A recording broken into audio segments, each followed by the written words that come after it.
On the morning of his 68th birthday, Robert woke up before the sun. For more than 40 years, he had never needed an alarm clock. His body had learned the rhythm of responsibility. Coffee at 6, out the door by 7, home before dinner. It had been that way for nearly half his life. But this morning was different. There was nowhere to go. No office waiting. No co-workers expecting him. No meetings. No deadlines. Just silence. He poured himself a cup of coffee and placed his phone on the kitchen table. He smiled. Surely someone will call. Not dozens of people. Just enough to remind him that he hadn't disappeared. An hour passed. Then another. The coffee became cold. The phone never rang. By sunset, only 2 calls had come through. One from his daughter, and one from a company trying to sell him solar panels. That evening, Robert whispered something that millions of retirees have quietly asked themselves. When did I become so easy to forget? If you've ever sat in a quiet house wondering why life suddenly feels different, if you've ever questioned whether people still need you, then stay with me. Because what Robert discovered over the following year completely changed the way he understood retirement. And it might change the way you see yours. People spend years preparing financially for retirement. They calculate savings, investments, pensions, Social Security. But almost nobody prepares for the emotional side of retirement. No one tells you that one day your phone might ring less often, that the conversations you've had every morning for decades can suddenly disappear, that the routine you've complained about for years may turn out to be one of the things you miss the most. You see, most people don't realize that work gives us something far more valuable than a paycheck. It gives us structure. It gives us purpose. It gives us a reason for people to seek us out. When that disappears, the silence can feel overwhelming. Not because your life has lost value, but because it has lost familiarity. And those are not the same thing. You know, I've noticed something about silence. Silence has a strange way of telling lies. If it lasts long enough, it convinces people that they no longer matter. But silence has never been a reliable measure of a person's worth. Sometimes, it's simply the sound of life changing. A man named George. George spent 46 years repairing airplanes. He loved his job, not because of the machines, because of the people. Every morning someone greeted him by name. Someone asked for his opinion. Someone needed his experience. The day he retired, everyone promised to keep in touch. And they meant it. For a while. Then birthdays were missed. Christmas cards stopped coming. Lunch invitations became rare. George thought people had stopped caring. But one afternoon, his grandson said something that changed everything. "Grandpa, have you called any of them?" George laughed. "No. Maybe they're waiting for your call too." That question stayed with him. Because for months, he had expected life to come looking for him. He had forgotten that friendships need movement, not just memories. The biggest lie retirement teaches. There is one lie that quietly finds its way into the minds of many retirees. It sounds like this. Nobody needs me anymore. At first, it feels believable.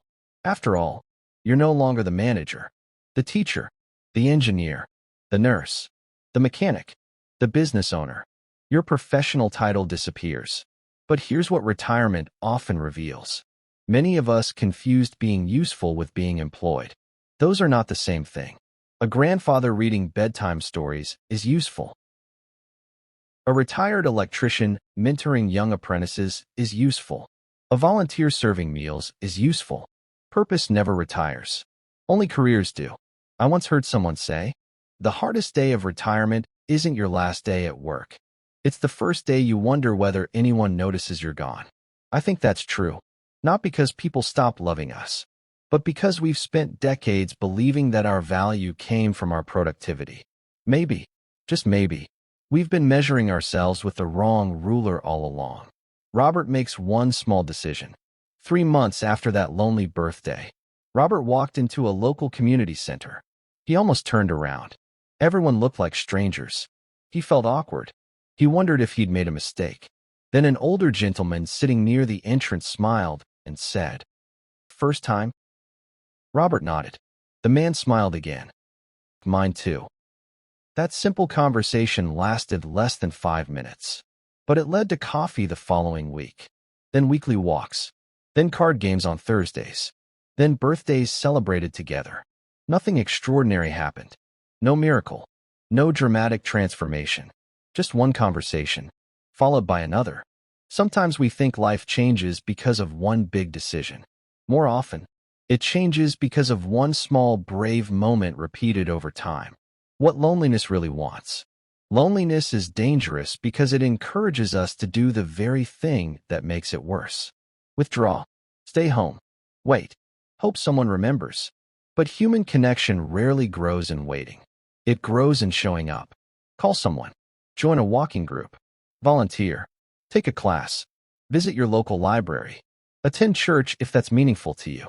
Become the person who says, "Would you like to have coffee?" Not everyone will say yes, but someone will. And that one conversation may become the beginning of a brand new chapter. Maybe you're listening to this while drinking your morning coffee. Maybe the house feels quieter than it used to. Maybe you've convinced yourself that your best years are behind you. If that's you, I'd like you to remember something. The world has changed, but you are not forgotten. There are people you've not yet met, conversations you've not yet had, friendships waiting to begin. Your story has not become smaller. It has simply entered a chapter with fewer instructions, which means, for the first time in decades, you get to decide what comes next. If I could write one letter to every new retiree, it would say this: Dear friend, don't mistake quiet days for an unimportant life. Don't measure your value by how often your phone rings, or how many people remember your birthday. Measure it by the kindness you give, the wisdom you share, the lives you still touch. Retirement is not society's way of saying you've become less important. It's life's invitation to become important in different ways. The world still needs patient people, wise people, compassionate people, people who have lived long enough to remind the rest of us what truly matters. And that person might be you. A year after Robert's lonely birthday, he celebrated again. This time, 12 people gathered around his table. Some had known him for decades. Most he'd met only within the past year. As they laughed over coffee and birthday cake, Robert looked around the room and quietly smiled. Not because retirement had become perfect, but because he'd stopped waiting for life to come back to him. He had walked toward it instead. Perhaps that's the lesson retirement teaches all of us.